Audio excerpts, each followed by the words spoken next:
जब सुने के होई भोजपुरी गाना बस बजे के चाही गाना।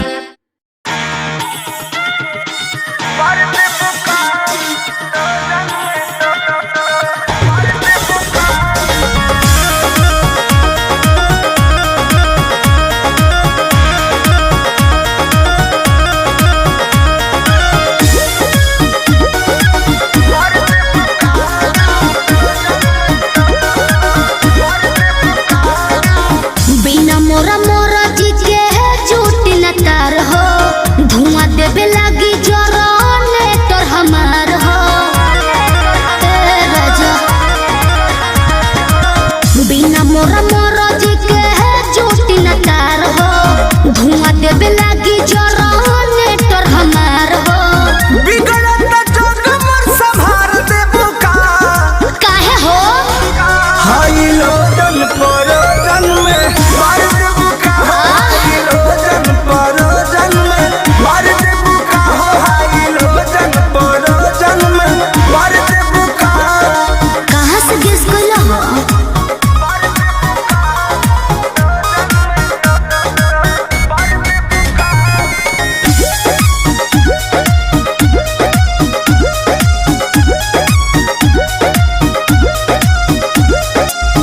आइल बनी साटा पबनी मजबूर, राउर लोट सहब नाए हो हजूर। बुझा जानो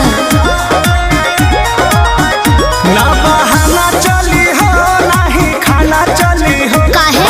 खुशी के माहौल नाच गाना चली हो। तू तो चलबे कर। लहंगाई महंगा सार देबू का अब का दोहरा के लसराई। हाई लोटन परोजन में मार देबू का हाई लोटन परोजन में मार देबू का हाई लोटन परोजन में। अरे बाना दो ठीक है बा।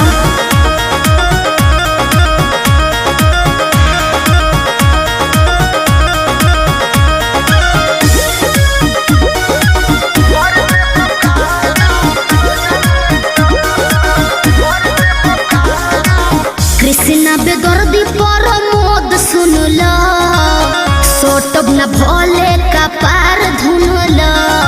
दिमाग में सोच लियो।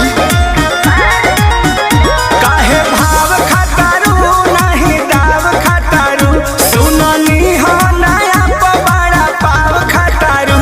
I like it. रतिया में नथिया उतार देबू का रउआ बड़ बतिए नहीं जी।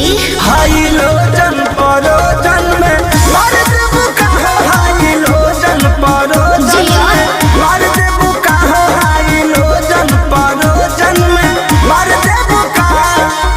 बिना मोरा मोरा जी के झूठ न तार हो, धुआं देवे लगी जोराने तोर हमार हो। बिगड़त जोग मोर संभार देबू का काहे हो हाई लोटन परोजन में मार देबू का हाई लोटन परोजन में मार देबू का हाई लोटन परोजन में मार देबू का। कोशिश कर रही हूँ।